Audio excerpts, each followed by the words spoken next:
Hello, everyone. My name is Charlie Klausner, and I'm going to present on the Kiribati Islands and those connections between Hawaii and the Kiribati. So let's go ahead and get started. I believe I have my screen set up. I'm gonna click play, and here we are. So today is September 5th. Actually, let's do September 6th. This is for Chaminade in the class Cross Cultural with Dr. Dale Frexel. So great to be here and great to share a lot about this nation. I have in my past wanted to explore more about Kiribati culture and what it's like in the Kiribati Islands, and this project was a great way for me to do that because I really appreciate the isolation of this Micronesian country as well as its connections to Hawaii. So the official motto of the Kiribati Islands, and I'm going to hopefully not say Kiribati because I've read phonetically it's pronounced more like Kiribati, and it stems from Christmas. At least that's what I've come to understand. But it says Te Maori Te Rao Ao Te Taubomoa, which means health, peace, and prosperity. So that is their motto, the official motto. So this presentation will outline the introduction to the Kiribati Islands, some statistics, identify more of the people and the culture of the Kiribati Islands, especially with relation to some identity development. I'll talk about the socioeconomic factors and highlight some important like data and statistics that come around that. I'll highlight some quick communication aspects, cultural values that are shared, and about the family.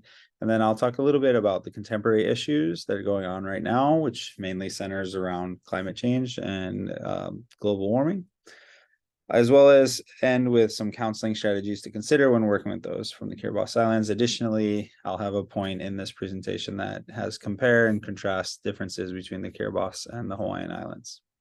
You can see here on the bottom right hand corner, this is their flag. It's really lovely. It has the rising sun there in the middle and the ocean. So important statistics. So first and foremost, I actually want to define the term culture because I think it's important to start there. Miriam and Tisdale state that culture refers to the beliefs, values, and attitudes that structure the behavior patterns of a specific people. I think this is important to kind of get first and foremost when we talk about what is culture and what does it mean when we look at a nation and how can we compare that to others.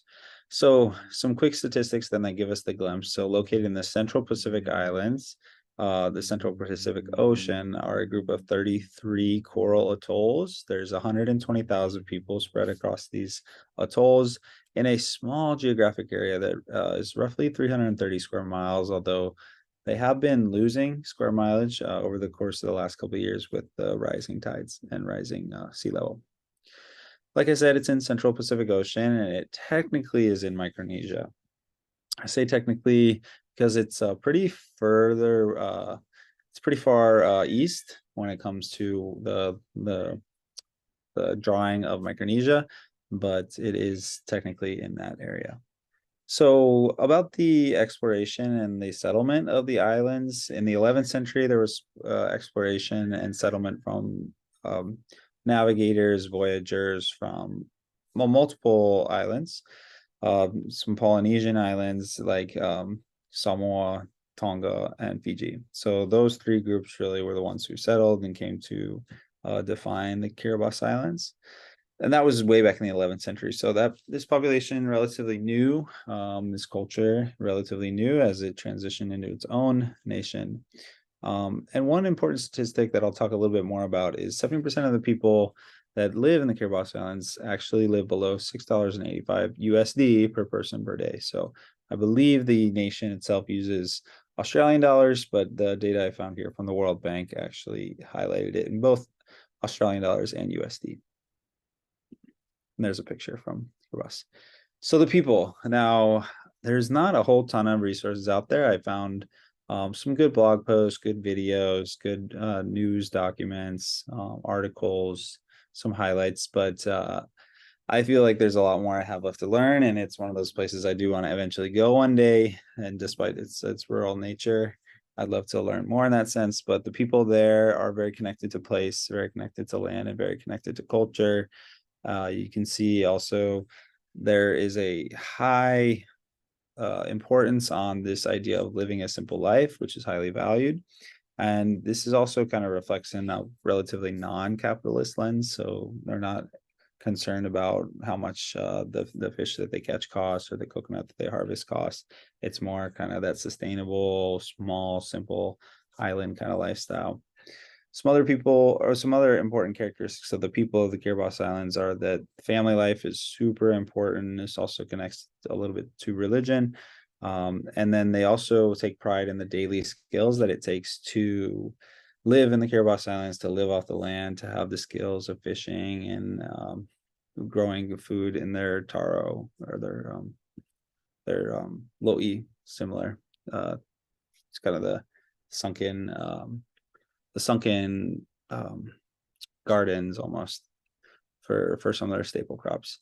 So those daily skills are very important to the people. And then as well as this is like a huge component, whether over these last number of years, especially in these last recent years, but the fear of migration / land loss, what they have seen when it comes to climate change. Another distinction that kind of developed from the Christian missionary influence is this idea of purity or chastity, and that women should be virgins when they get married. So that is an important part of their culture, their family life in that sense.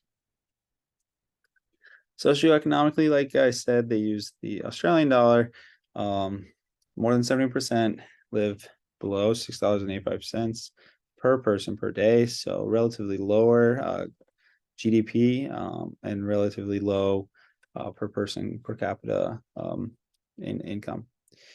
Kiribati relies on foreign assistance. So this is their country as a whole, immigrant remittances, which are essentially family members sending money back to the Kiribati Islands, fishing, coconut exports, and tourism.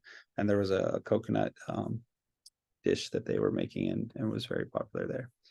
Their education system. So as a teacher myself, I always try to check out the education systems of a nation that I'm researching, and they do have K to 12. They do not have a university in the Kiribati Islands, but they do have K to 12, and a lot of the original schools were started as missionary schools. So there's a heavy Christian influence in some of the schools in that sense, still to this day. So in the Kiribati Islands, most people speak Gilbertese, which is the language. It's an island language.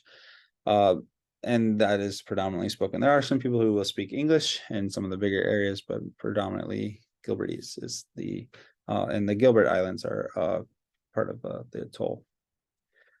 There's also nonverbal communication examples. So one of them is you won't point with your hands, but you kind of point with your face and your nose, and then also raising the eyebrows indicates a yes. So those are some of the nonverbal communications. Chatting is common, so this would be important to note from a clinical perspective, knowing that our clients, if they come from the Kiribati Islands, that small talk, that chatting, that kind of hanging around the house and talking story almost, which is a similarity to Hawaii, is very common. So there doesn't have to be like an end goal, and maybe the discussion doesn't it from a Western lens wouldn't have like a certain point. It's really just to kind of build pilina and build relationship. Also, from a clinical perspective, some people from the Kiribati Islands may be potentially unwilling to share about quote unquote problems in life. So this is a common thread in Kiribati Islands, is that, you don't really kind of float your dirty laundry kind of thing. So it's kind of like a hush hush. You don't necessarily talk about your problems. The culture, though, on the whole, they have a great respect for their elders who hold a lot of positions of power, especially the men. So it is a relatively patriarchal society. Like I mentioned earlier, there's that idea of chastity, virginity, and purity, and a lot of people do get married younger there. And one of the aspects is that they assume that women in this are virgins before they get married, or as they get married. And then they also value the simple life. So here's some pictures from Tarawa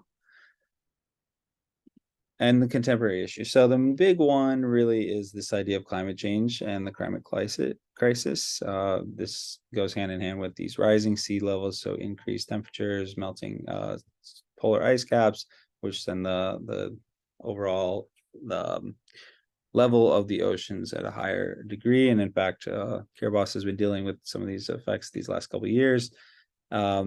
So one of their plans that they came up with is this idea of migration with dignity, which is a proposal that they have brought forth from the government. The government has purchased land in Fiji, and the goal is that if climate change does end up taking a vast majority of the land in the Kiribati Islands, that their people would have a place to go to kind of emigrate and continue to perpetuate their culture. This is kind of their last resort. They really don't want to have to do this, but it is something that they're trying to actively grapple with as a nation. And like I said, some of their government leaders have kind of proposed this plan, and then they also want to preserve their cultural ways amidst a global crisis, which is climate change. But I read a couple articles about how they don't want to be defined by the fact that they're a nation that may lose their islands due to climate change, but they also really want to fight hard and make sure that the onus is on wealthier industrial nations to do something to stem, because the effects of climate change are hitting their nation really hard, and maybe those bigger nations aren't seeing quite the dramatic effect as they are seeing. So Hawaii is a Polynesian nation, as we know, in the Central Pacific. They are relatively close in the grand scheme of things. That's why, actually, one of the reasons why I chose them, because they're close in scale on a globe, but or on a map, but in reality, on the globe, they're very, very far apart. We're just very isolated in both nations. So this is a example of the differences between Hawaii and Kiribati. So Kiribati, again, considered part of Micronesia. It's a small geographic area. The traditional lifestyle dominates. They had, British colonization. They had the highly Christian influence, and then they had, their secondary education is the max they go to, and this idea that there's an adherence or a reverence for the simple life, and then they're much less into talking about one's problems, which I mentioned earlier. So in Hawaii, obviously, it's a different story of colonization, different story of history, different story of certain levels of exploration. It's considered to be a part of Polynesia, and the Polynesian Triangle. It has a much larger geographic area spanning over 180 islands, with the 8 major islands that have a lot more land mass and are continually growing with Loihi. There was a point where there was a lot of British influence, but the American colonization of the late 1800s was much more predominant in that sense. They are multi-religiously plural societies, so Kiribati has much just like a Christian dominance, so there is not as much plurality when it comes to religion. And then because Hawaii has this more alignment with America and this idea of Western tertiary education, there's that greater placement on universities, and obviously a much higher population, almost like 10 or 12 times greater population. So you have a lot of differences between these two nations, these two places. As I mentioned, there's just a lot more modernity and contemporary aspects of societal values and openness to counseling, more so here in Hawaii than you would find in Kiribati. Now, where are the similarities? There are a lot. And pardon the typo here. Family structures, super important in both cultures, especially family ties, especially connecting to extended family and having that ohana sense is very important in both places. There's that concept of the nuclear structure is very tight knit, very close. There's a multi-generational, so you have aunties, uncles, grandparents, grandparents kind of influencing the kids.